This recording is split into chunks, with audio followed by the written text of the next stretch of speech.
Y estamos de vuelta en su programa Entre Opiniones. Qué bueno que usted mantiene la sintonía con nosotros porque este es el momento de nuestra entrevista central. Vamos a dedicar este programa completo a la independencia de la República Dominicana, tal como hemos destacado en el transcurso de toda esta semana. Y para ello nos acompañan los historiadores Petronila Dotel y el señor Jorge Radamés Zorrilla Osuna, a quien les damos la más cálida bienvenida. Muy buenos días, ¿cómo se sienten?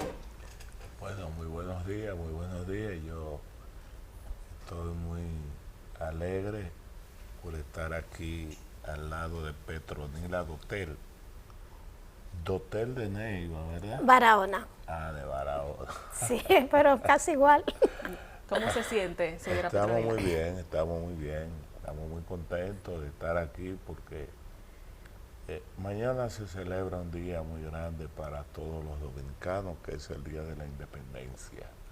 Y todo buen dominicano tiene que conocer por qué nosotros nos llamamos República Dominicana y qué sucedió el 27 de febrero, antes y después del 27 de febrero, y con mi historiadora, una dama que ya conozco su perfil, entiendo que podemos pasar un buen momento y analizar los temas que usted nos puede tratar.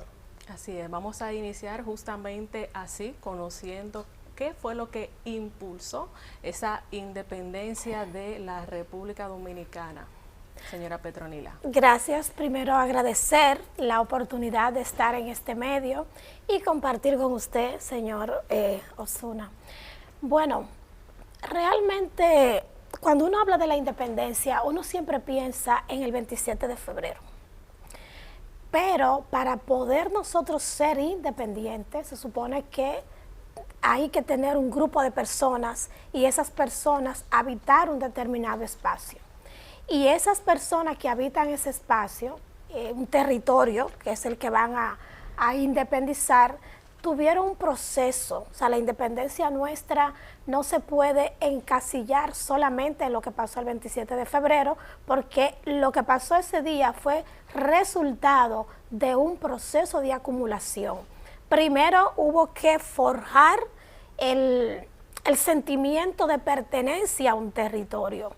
Y esas personas que vivían en ese territorio, que durante siglos anteriores fueron colonizados por España, en un breve tiempo por Francia, van a llegar a un año 1821, donde van a tener un primer ensayo de república muy breve, que fue la independencia efímera, y 22 años bajo un dominio del gobierno haitiano.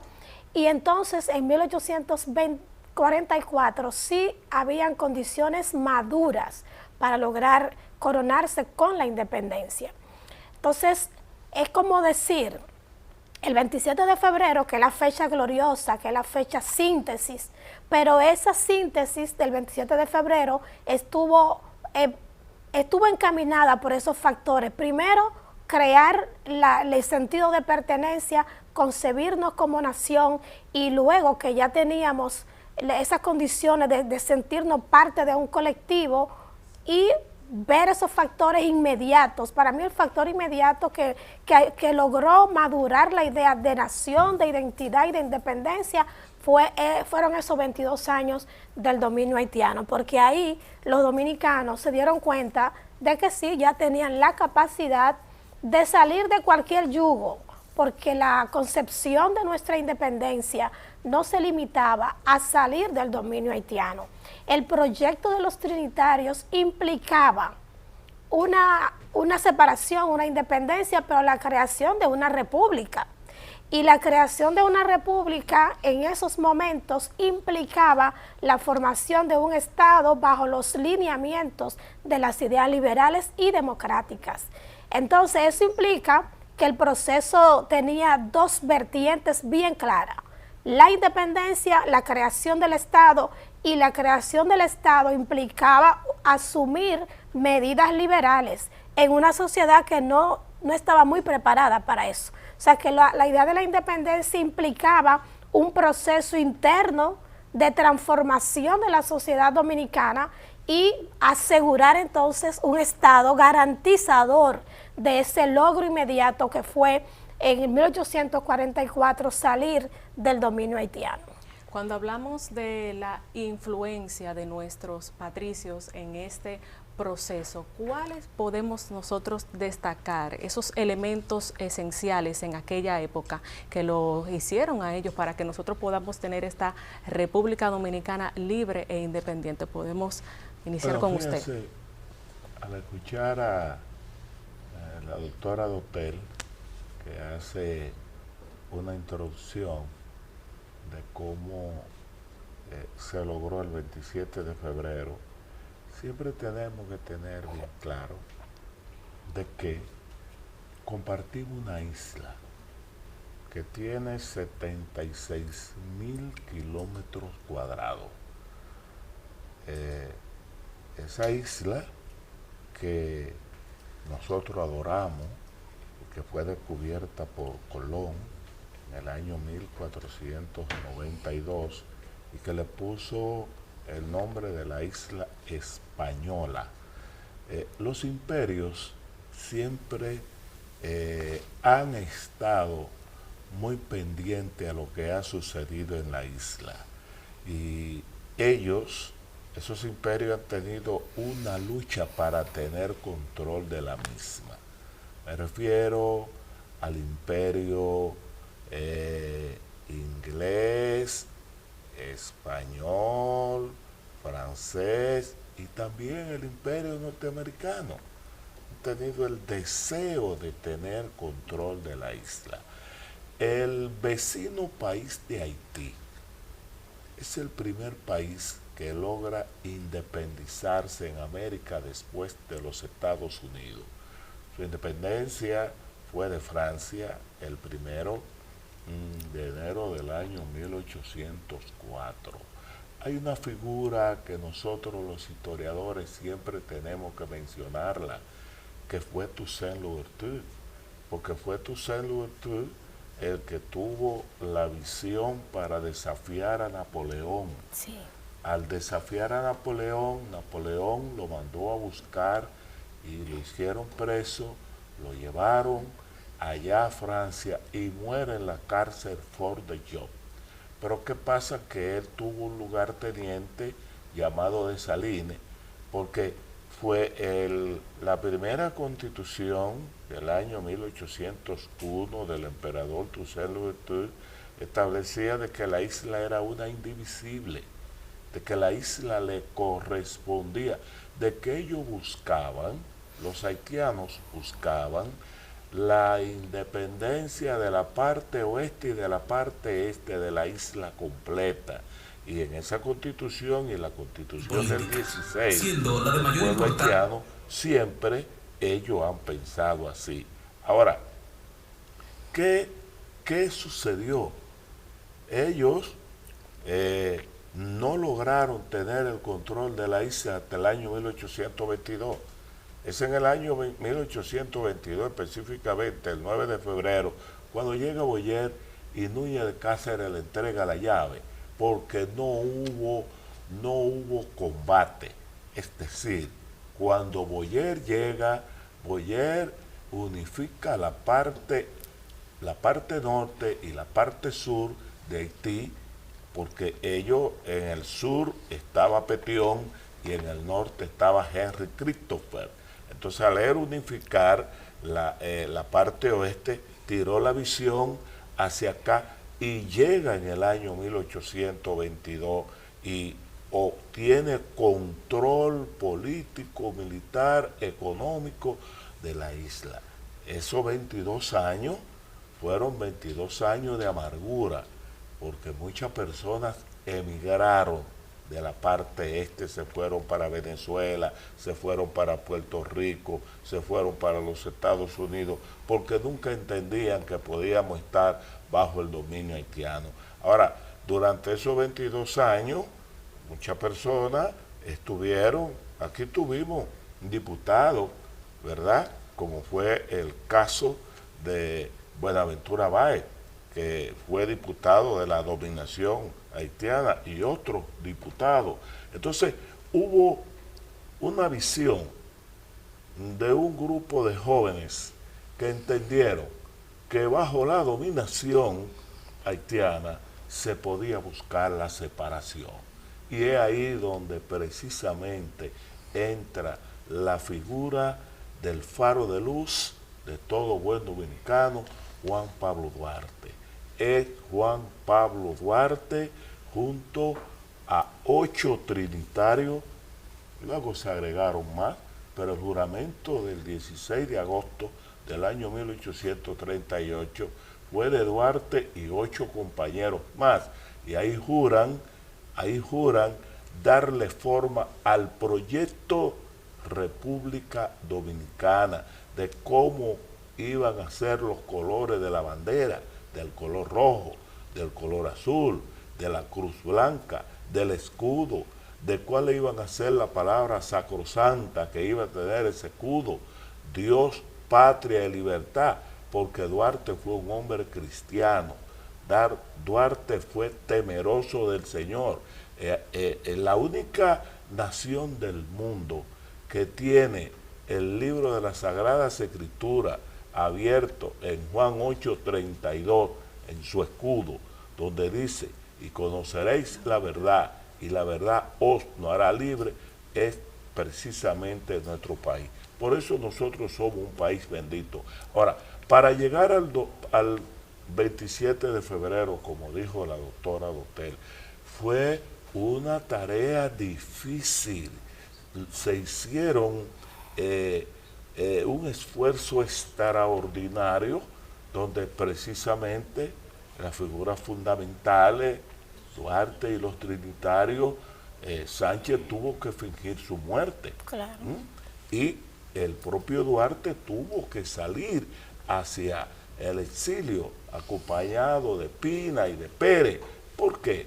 Porque Duarte tuvo la visión de conocer lo que fue el movimiento La Reforma de Charles Herald, y Duarte organizó ese movimiento y mandó a Juan Nepomuceno Ravelo y mandó también a Matías Ramón Mella allá, y se enrolaron en el movimiento La Reforma a los fines de fortalecerse aquí. Ahora, los haitianos se dieron cuenta de lo que estaba sucediendo, y cuando Charles Herald vino, lo hizo preso a Mella y andaba detrás de todo lo demás. Fue una lucha extraordinaria. En el año 1843, ese año 1843, fue un año de mucha persecución de las autoridades haitianas contra los jóvenes, sobre todo Duarte y los demás, que tuvieron la visión de buscar la separación. Y hay una fecha, doctora, que usted la conoce muy bien, que tenemos siempre que analizarla, que es el 16 de enero. Sin 16 de enero del año 1844 no hay 27 de febrero. Sí. ¿Y qué pasó el 16 de enero? El 16 de enero, las corrientes liberales, que las representaba Duarte, pero que no estaba en el país, pero estaba aquí, sus lugartenientes, Mella y Sánchez, llegaron a un acuerdo con los conservadores y firman el Manifiesto Separatista de Haití, 16 de enero del año 1844. Muchos dicen que quién lo redactó. Yo entiendo que ahí estuvo la intervención de Tomás Bobadilla y Briones, pero también estuvo la intervención de Mella y tuvo la intervención de Sánchez. Y ese manifiesto es un manifiesto que yo lo doy a conocer a donde quiera que voy a hablar de lo que es la historia dominicana y qué significó el 27 de febrero, porque sin 16 de enero no hubiésemos tenido 27 de febrero. Excelente. Esa situación del país luego de ese 27 de febrero del año 1844, ¿cómo fue? ¿Cómo vio la población todo este movimiento y sobre todo en el aspecto internacional, los demás países? ¿Cómo nos miraron después de ese día? Bien, yo quiero destacar, antes de responder, un aspecto importante que resaltó el doctor. Fíjense, la independencia fue un proceso, ¿verdad?, que venía gestándose. Yo siempre hago énfasis en la parte de lo que es la identidad. La identidad tiene que ver con ese apego al territorio y con esa lucha para mantenernos, vamos a decir, apegados a los principios culturales, a los principios, en cierto modo, políticos que iba madurando el pueblo dominicano. Entonces, pero obviamente la lucha por la independencia hizo unir a personas y a sectores que no tenían mucha claridad más allá de lo que los trinitarios querían. O sea, aquí había una lucha contra el gobierno haitiano y había una lucha interna de sectores que no creían en el proyecto de los trinitarios y van a ir al movimiento. Ciertamente se creó una coyuntura muy especial porque se puede decir que habían sectores que estaban buscando protectorado también, buscando la anexión antes de nacer la República Dominicana. Y en 1843 se firmó el Plan Levasseur con Francia, con el cónsul francés Saint-Denis, donde se pactó salir del dominio haitiano y hacer un acuerdo para que Francia, cederle a Francia la bahía de Samaná, y entonces esto nos pudieran proteger. De esa manera se estaba comprometiendo desde ya el proyecto, yo insisto, independentista, porque la palabra separación era confusa, conservadora, y dejaba en ese glorioso manifiesto que usted menciona y que ciertamente es lo que va a guiar todo esos meses de inestabilidad en lo que se perfilaba el Estado. Pero ahí, de manera solapada y de manera sutil, el sector conservador logró introducir la palabra separación. Y en alguna parte del manifiesto deja claro que si había que unirse con algunos poderes, lo iban a hacer. Realmente la situación no era tan color de rosa. Nosotros fuimos a una lucha de independencia, yo diría, con mucho corazón, pero con poca preparación militar. Y los trinitarios tenían esa desventaja frente al sector conservador que se le unió. Cuando Duarte sale del país, fruto de esa persecución, está en Venezuela, está buscando armas para el movimiento. Pero Sánchez, que es el que está al mando, y Mella, que están aquí, están hasta cierto modo con un poco desesperados porque saben que el otro grupo puede adelantarse porque ya había un pacto con el cónsul francés Saint-Denis. De hecho, esa noche del 27 de febrero él estaba presente. O sea que había un acuerdo entre ese sector conservador que estaba infiltrado ahí, que como bien señaló el doctor Zorrillo Osuna, ellos fueron parte del gobierno haitiano. No solamente Buenaventura Báez, también Bobadilla fue parte del gobierno haitiano y otros que estaban ahí en cierto modo beneficiándose de ese gobierno, pero que luego, al ver el ímpetu, la claridad política, ideológica y abierta de los trinitarios, entran al movimiento y en cierto modo lo tergiversan. Sí. Yo entiendo que la República Dominicana, en ese momento era correcta la unión con esos sectores, fue correctísima porque ahí se demostró unidad estratégica, unidad política, pero la unidad ideológica no estaba clara. Y eso es lo que va a resultar que una vez se da vamos a decir, se aliman un poco las asperezas, Duarte llega al país y encuentra que la Junta Gubernativa, los trinitarios son minoría. Duarte le da un golpe de Estado a esa Junta y va a recibir un contragolpe a la Junta Gubernativa.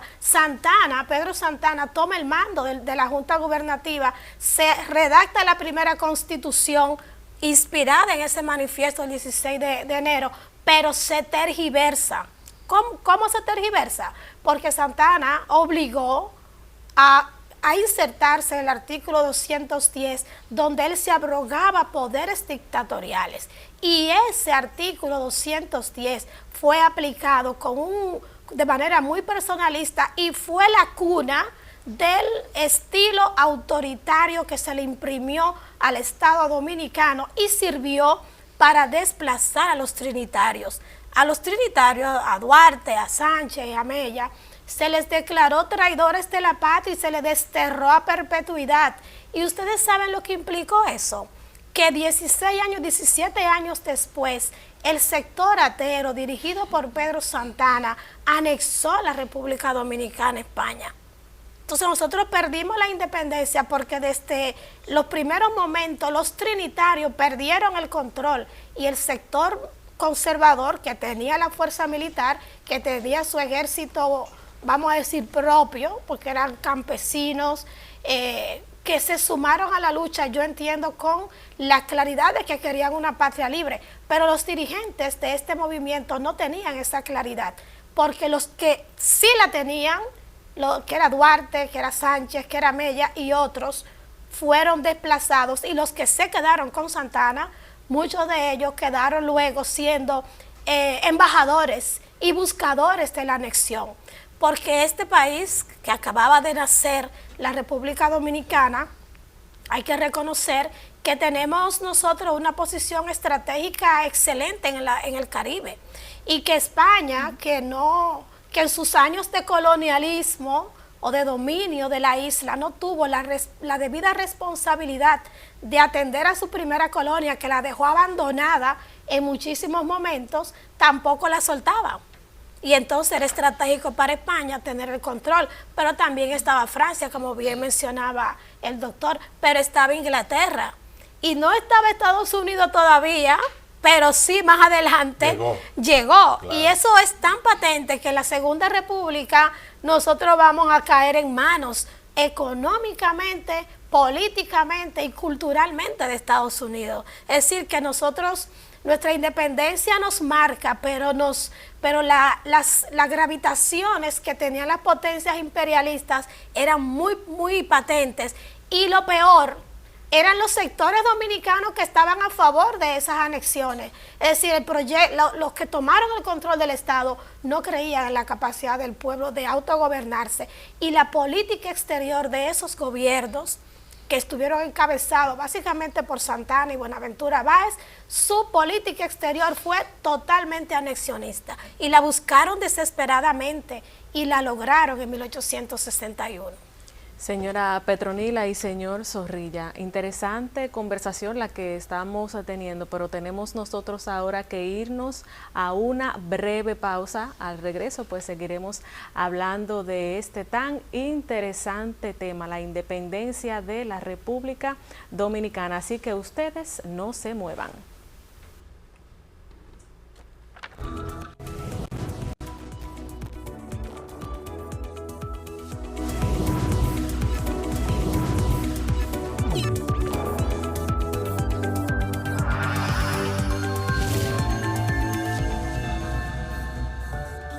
Regresamos a Entre Opiniones. Qué bueno que usted mantiene la sintonía con nosotros porque seguimos conversando con los historiadores Petronila Dotel y el general Jorge Radamés Zorrilla sobre este tema interesante de la independencia de la República Dominicana. Hay una pregunta muy interesante ya luego de lo que estaban ustedes mencionando, que no se puede quedar. Lo que pasó con exactitud esa noche del 27 de febrero del año 1844. ¿Qué fue lo que ocurrió? El 27 de febrero del año 1844, ahí no hubo nada improvisado. Eso fue planificado y sobre todo bajo la visión de Duarte, aunque Duarte no estaba en la parte este porque todavía no éramos dominicanos. Pero ¿qué sucede? Que ese 27 de febrero, Matías Ramón Mella, en la Puerta de la Misericordia, lanza el trabucazo. 27 de febrero en la Puerta de la Misericordia, el Traucazo. Y Sánchez hizo la bandera en la Puerta del Conde. Ahí tenemos entonces ya el grito del 27 de febrero donde nace la República. Pero ¿qué sucede después de ahí? Porque, como ya habíamos hablado, el pueblo haitiano tenía aquí en la parte este, un ejército. Y entonces ellos estaban con la experiencia de todos los combates que habían tenido con la fuerza napoleónica. Y en la parte este no había cómo enfrentarlo. Mas, sin embargo, hombres llenos de valor, porque hay que decir la participación de todos los personajes que tuvieron. Ellos no se resistían a que iban a dejar de tener el control de la isla. Entonces, el 19 de marzo en Asua se da la primera batalla. En la primera batalla se habían hecho escaramuzas en el Fuente del Rodeo el 10 de marzo, en la Cicotea, cerca de Asua, pero la batalla fuerte contra los haitianos para retener la independencia, la primera batalla fue la del 19 de marzo, donde las figuras que participaron combatiendo con Charles Gerard fue Pedro Santana, el general Santana, y también Antonio Duvergé y muchas figuras más que habían llegado del este y otros que se iban recogiendo. Fue armar un ejército, buscar hombres llenos de valor y de patriotismo para poder enfrentar a los haitianos en una guerra totalmente desigual. Ahora, ¿cuántas batallas tuvieron que librarse para consolidarse la independencia, lo que llamamos independencia de la República Dominicana? Porque el 27 de febrero fue una cosa, pero después, como le dije, los haitianos no se resistían. La primera batalla fue la del 19 de marzo. Santana se retira a Sabanabuey. Fue una estrategia, entendiendo él que así era lo mejor. Mas, sin embargo, el 30 de marzo se da en Santiago la batalla del 30 de marzo, donde jugó un papel importante Fernando Valerio y José María Inver, que derrotaron al general Pierrot. Y de ahí siguen los combates y las ambiciones de los haitianos, y se da la batalla de Tortuguero el 15 de abril del año 1844, donde Juan Bautista Cambiaso, que si existe la Marina de Guerra es porque ahí se dio el primer combate naval contra los haitianos. Juan Bautista Cambiaso y un banilejo, Juan Alejandro Acosta, hijo de la señora Bustamante, Juan Alejandro Acosta, y también el otro Juan Bautista Cambiaso, Juan Alejandro Acosta, y también estuvo Juan Bautista Magiolo. Los haitianos que tenían sus aspiraciones por la vía del mar de venir y mantener control del territorio también en la parte de la costa, no le fue muy bien. Y de ahí siguieron la batalla del Número, la batalla de la Estrelleta, la batalla de Cachimán y la batalla de la Carrera, que fue ya en el año 1849. En la Carrera, en San José de Ocoa, donde estaba el emperador Sufrón, que entendía que venía a tomar la capital nuevamente. Y todo eso se fue manejando hasta la última batalla, la batalla gemela, la batalla de San Tomé en San Juan, 22 de diciembre del año 1844, junto con la batalla de Cambronal en Neiva, ¿verdad? Y después la última batalla de la Guerra de la Independencia fue la batalla de Sabana Larga en Dajabón. Ahí se consolida la independencia. Los primeros años de la Primera República, entiéndase, desde el año 1844 hasta el año 1861, cuando Santana anexa la República Dominicana a España y nos convertimos en una provincia de ultramar, solamente gravitaron dos figuras importantes queriendo tener control ellos de la República, que fue Buenaventura Báez con una visión de era el principal con Bobadilla que quería tener un protectorado, pero gracias al esfuerzo de los trinitarios, aunque estuvieron debilitados, eso no lo lograron. Ahora, esas 12 batallas que se libraron fueron fundamentales para nosotros poder consolidar la independencia. Ahora, el profesor Juan Bosch lo dijo, siendo presidente al celebrarse el centenario de la Guerra de la Restauración. La Primera República se pierde con la anexión a España, y la anexión a España nos convirtió en una provincia de ultramar, y ahí entonces los conservadores volvieron a tener el control absoluto.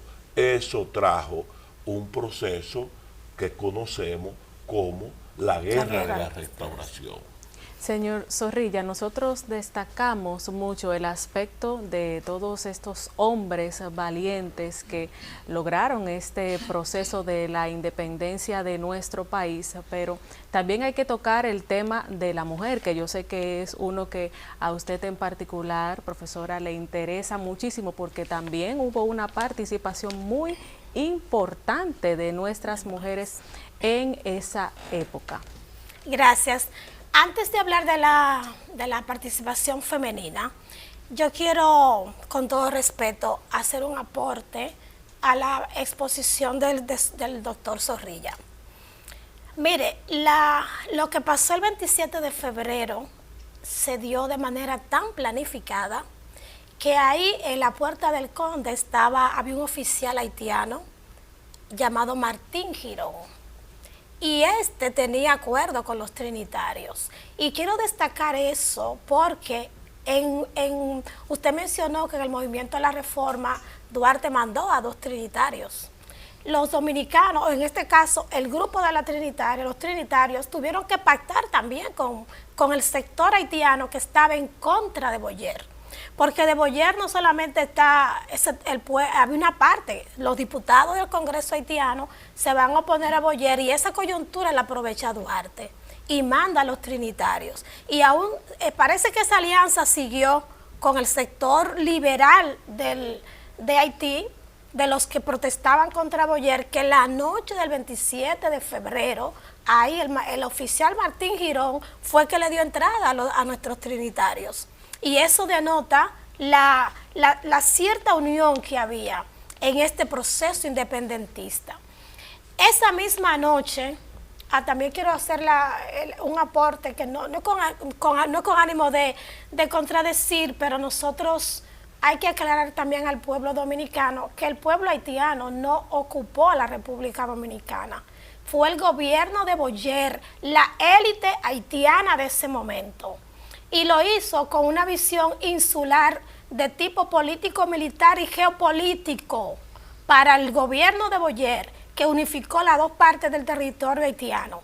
Le era importante, según él, la unificación insular por temor a que del territorio dominicano pudieran entrar los franceses e invadir su territorio. Cuando uno habla de la ocupación haitiana, uno cree que teníamos en 1822 al 44 un haitiano en cada esquina, Y realmente no es así. Ahora sí tenemos un haitiano en cada esquina. Aquí había una representación del gobierno haitiano.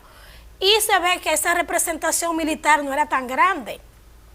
Porque ya estaba en el palacio, ahí imaginémonos la Puerta del Conde, y entonces vamos al parque donde está la catedral, donde estaba el ayuntamiento.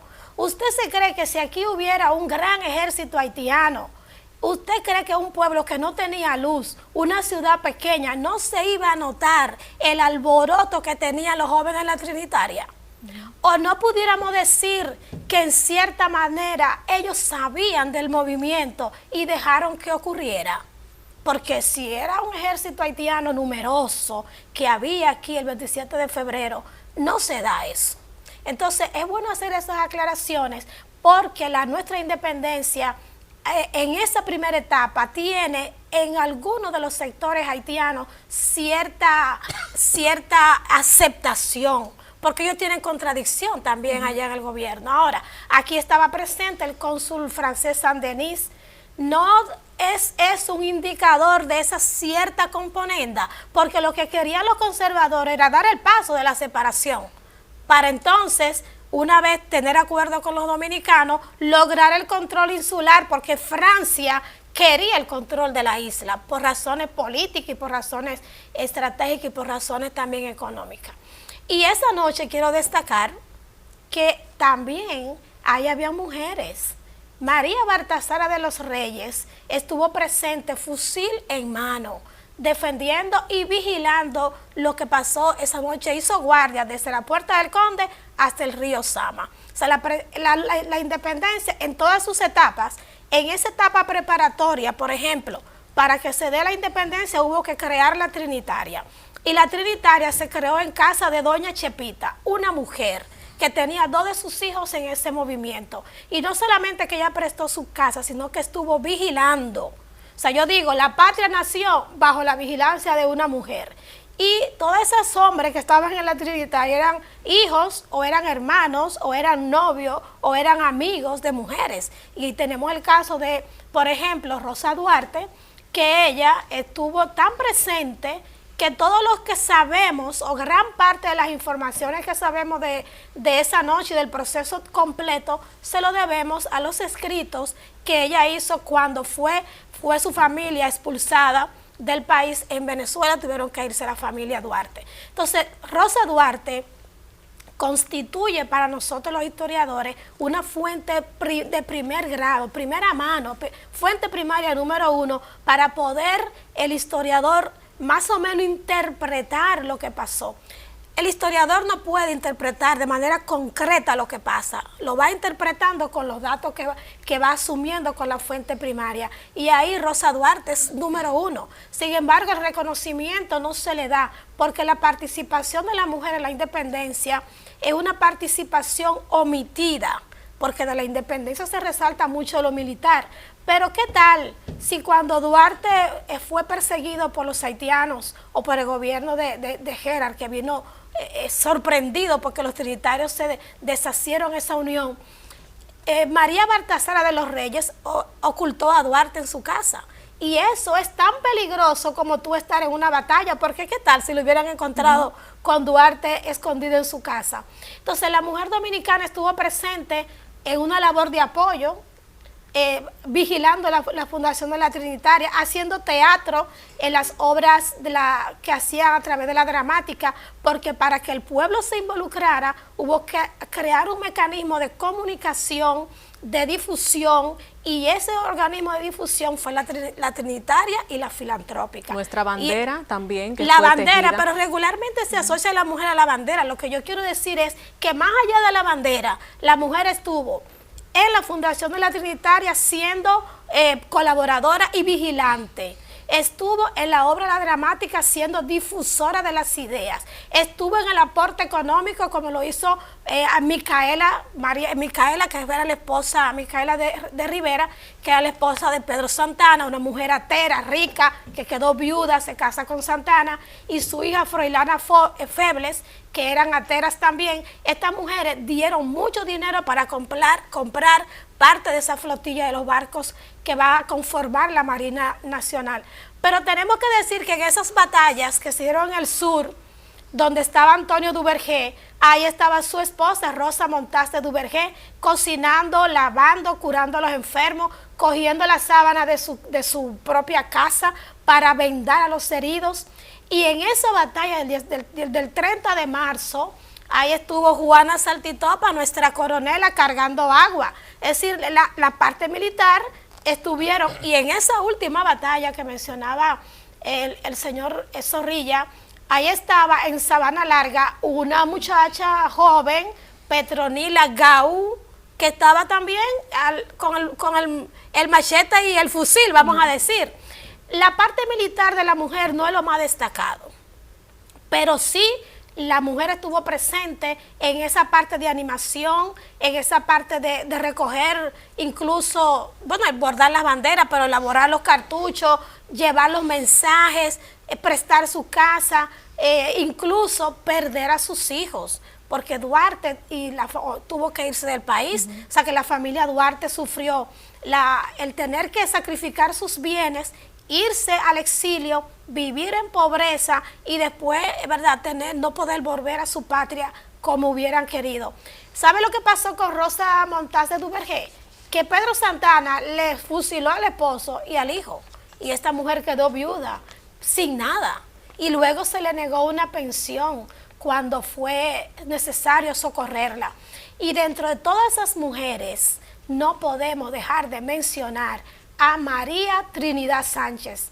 La patria de nosotros, nuestra República Dominicana, está tan metida en el alma, o es producto de esas mujeres que merecen llamarse madre de la patria, que en 1845, en la celebración de la independencia, la hace Pedro Santana fusilando a María Trinidad Sánchez.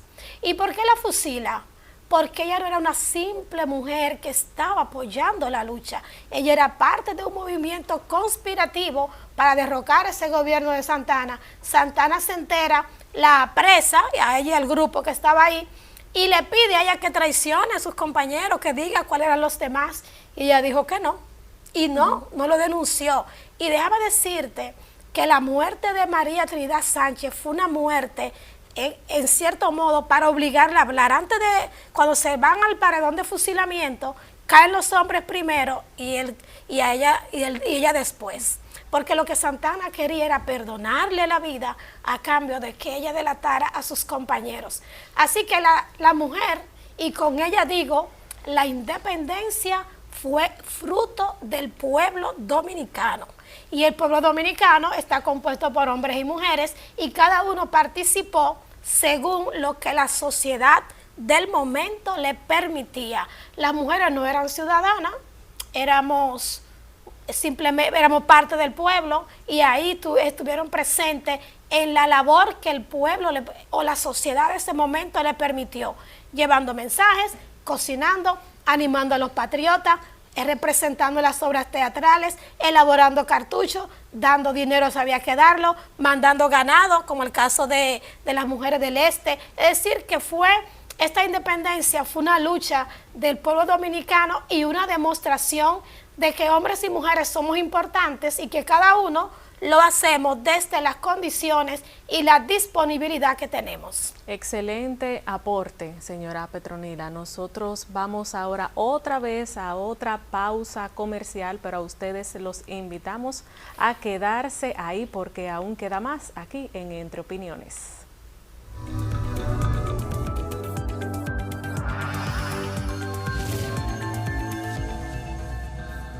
Y estamos de regreso en Entre Opiniones. Qué bueno que usted sigue ahí en sintonía con nosotros. Seguimos nosotros conversando con los historiadores Petronila Dotel y Jorge Zorrilla. Y ahora se integra el profesor Juan de la Cruz, que también pertenece a esta plataforma de Entre Opiniones.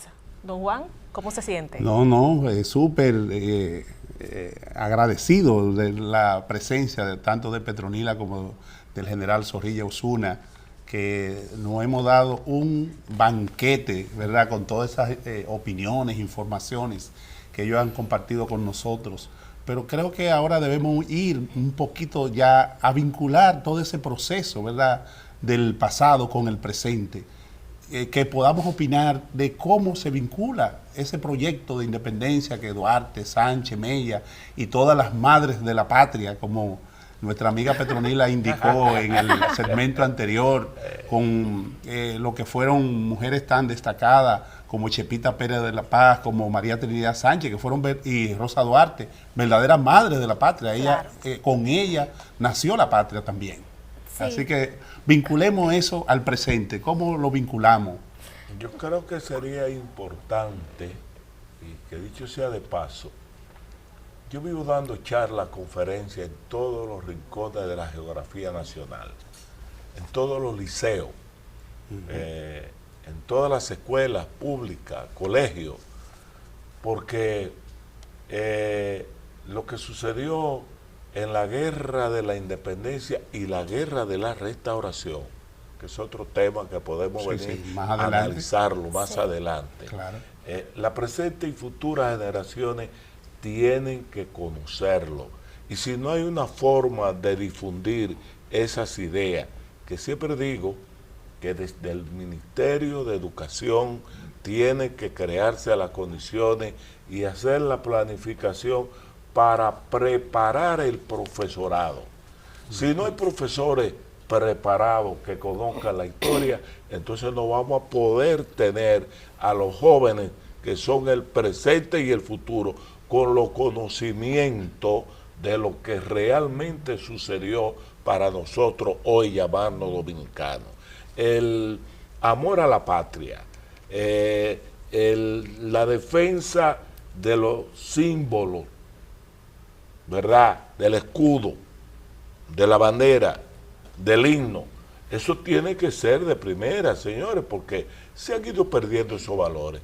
Y yo recuerdo cuando era niño que se iba a izar la bandera, que era con una formación donde realmente el profesor, yo le estoy hablando de la década del inicio de los 60, ¿verdad?, enseñaba e insistía en que el joven tenía que conocer qué significa la bandera, por qué la bandera, por qué el escudo, y es lo que nosotros tenemos como desafío, que tenemos que tener bien presente para llevarle a la presente y futuras generaciones, no el día de la independencia, no hablando el 27 de febrero, no, hablando los 12 meses del año de lo que sucedió en la República Dominicana, de cuál fue la obra y la visión de Duarte para nosotros poder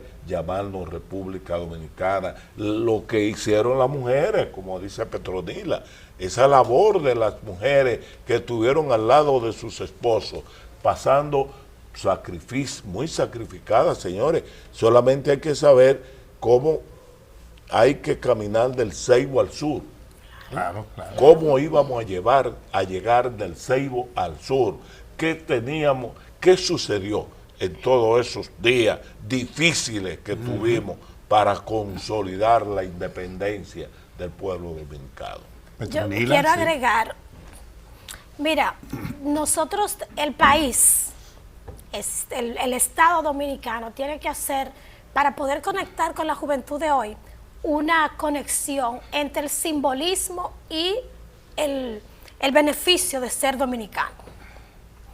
Nosotros estamos acostumbrados, y Trujillo inoculó eso, a un patriotismo simbólico, a un patriotismo de himno, bandera y escudo, del cual yo estoy de acuerdo. Fui maestra de básica, de secundaria y ahora estoy en nivel superior. La bandera hay que ondearla, hay que poner el escudo, eso es importante. El himno hay que cantarlo todos los días, pero eso yo le llamo patriotismo simbólico y nos identifica y es correcto. Pero el verdadero patriotismo está en elevar las condiciones de vida material y espiritual del pueblo dominicano. Y ahí es donde el patriotismo se combina. Yo soy dominicano porque tengo una bandera, canto el himno, entiendo la labor de los trinitarios, pero yo tengo un Estado que me brinda buena educación, buena salud, que no hay delincuencia, que puedo caminar por las calles, entonces ese país yo lo amo doblemente porque yo vivo dignamente en este país. Entonces, es ahora el desafío del presente que tenemos los educadores y que tiene el Estado Dominicano y que tenemos los ciudadanos, es convertirnos en ciudadanos con derechos y deberes.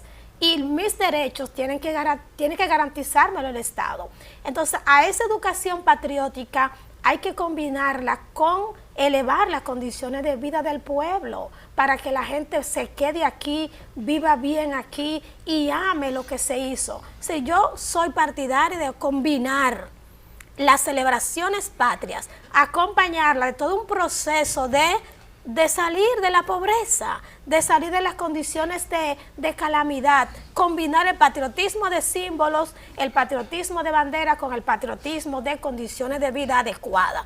Y oigan una cosa, para mí estamos en un peligro fuerte. ¿Por qué? Porque la globalización y los medios de comunicación y el internet y los TikTok y Facebook y Instagram están alienando a la juventud dominicana, las redes sociales.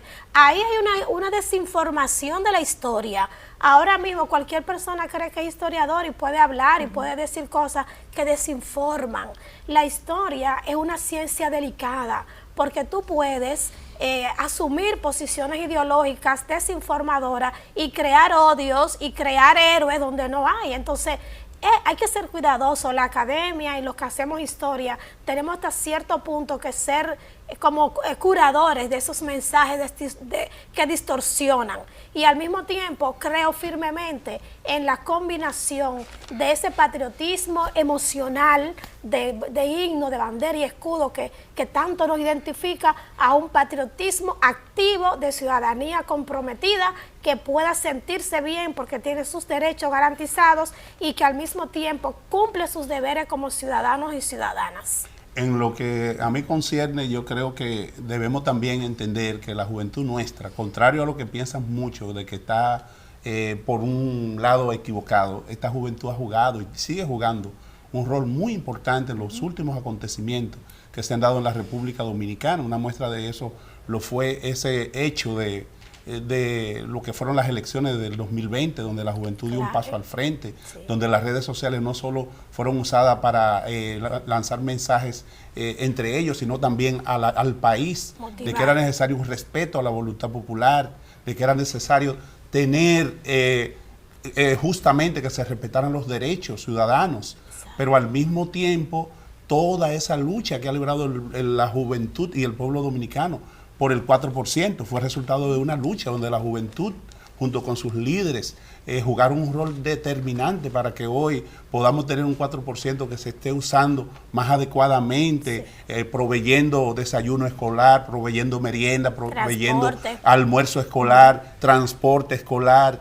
Entonces todo eso nos da a nosotros una idea de que la juventud ha estado, no como dicen en el aire, sino que esa juventud, tal como le decían antes a Juan Pablo Duarte y a los demás, que eran los muchachos, que estaban distraídos en otras cosas, en filosofar, hoy la juventud está también enfocada en la lucha por el respeto al medio ambiente y los recursos naturales. Loma Miranda es un ejemplo, Los Haitíes es otro, Romero de San Juan de la Maguana es otro. La lucha que hubo que librar, por ejemplo, en todo Pedernales, para que esos terrenos que estaban en manos privadas pasasen a ser un bien público. Eso no lo hizo nada más la gente mayores, también los jóvenes estuvieron militantemente luchando para que el país que hoy tenemos sea un país mejor, para que las multinacionales también, esa lucha que se libra en Cotuí hoy día, tiene a la juventud junto a los mayores luchando para que esa presa de cola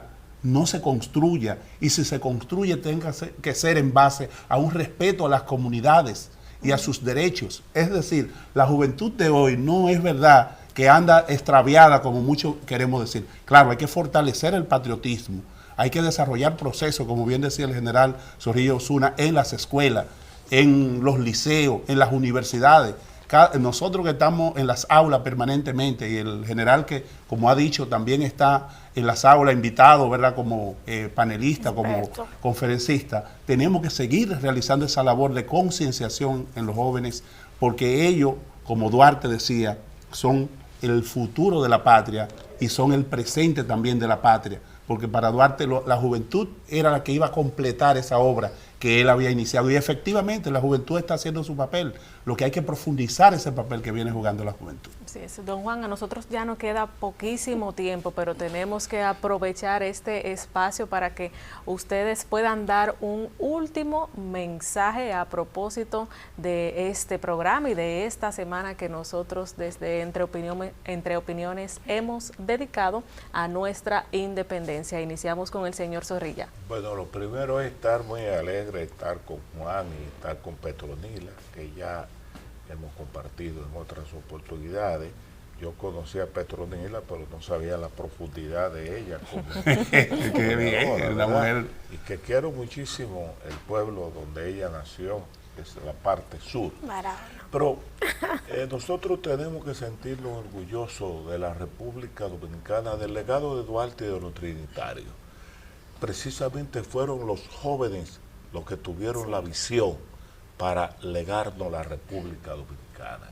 Entonces al joven dominicano hay que empoderarlo, al joven dominicano hay que motivarlo, y precisamente en eso nosotros estamos. Yo camino, tengo muchos años llegando a todos los liceos, a todos los centros educativos.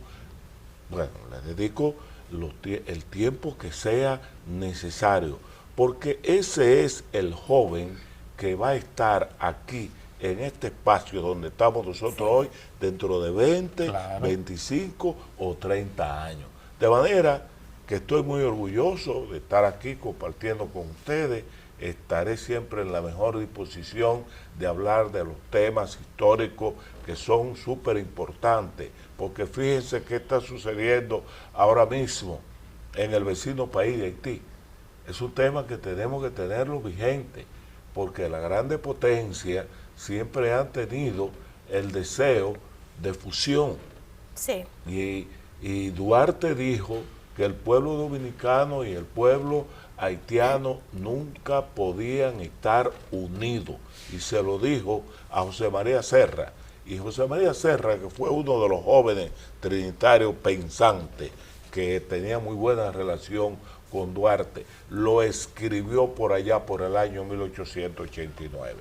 De manera que mi exhortación al pueblo dominicano, a toda la sociedad dominicana, a los jóvenes, a los menos jóvenes, a los de más avanzada edad, nosotros vamos a tener una mejor República Dominicana en la manera que estemos bien pendientes de que hay que vivir bien claro cada día, teniendo el sueño de Duarte en nuestra mente. La República Dominicana tiene que ser libre, independiente de toda potencia extranjera, aunque se hunda la isla. Así es. Bueno, yo también estoy muy contenta de haber estado aquí, de compartir con Zorrillo Osuna, que lo conocía, pero no había tenido el honor de disfrutarlo con esos conocimientos. Yo estoy contenta porque, levantando tu discurso, Juan, me consta de que la juventud está realmente, una gran parte de ella. A veces uno se desanima cuando escucha algunas canciones, ¿verdad? Pero es parte del presente y la cultura evoluciona y cambia. Sin embargo, yo creo en la juventud dominicana, la que tengo en las aulas, porque si tú te fijas, están estudiando, quieren progresar, y eso es parte del patriotismo. El patriotismo yo entiendo que empieza por la superación personal. O sea, así que yo llamo a la juventud a que siga estudiando y a que siga formándose y que siga rompiendo paradigmas y mitos.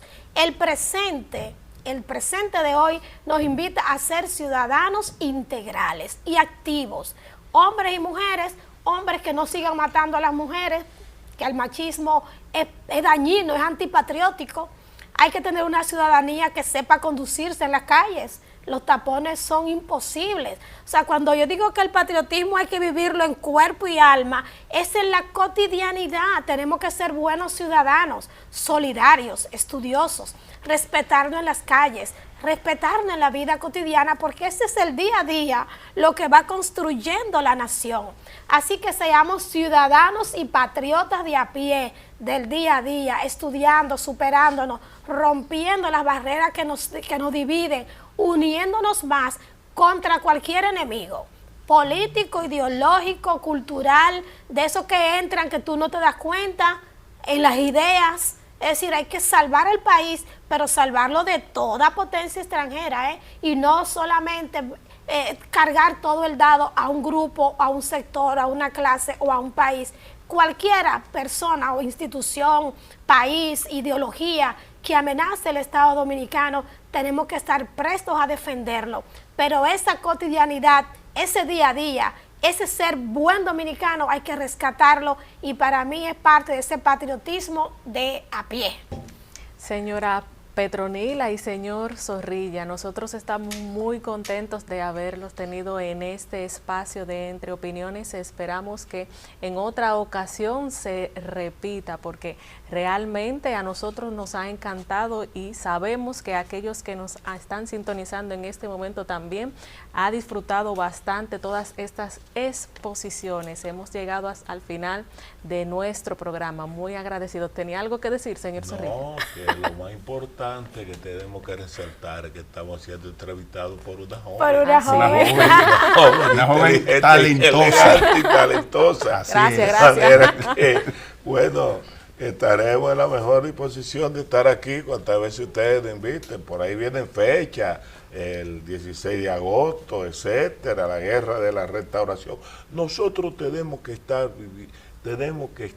inmersos en lo que es la historia nuestra, darle a conocer a la presente y futuras generaciones el legado de los fundadores de la nacionalidad dominicana. Así es, muchísimas gracias. Nosotros de esta forma nos despedimos. Será hasta otro día, si Dios lo permite. Que tengan todos un feliz y bendecido resto del día. Bye bye. Bye bye, bye bye.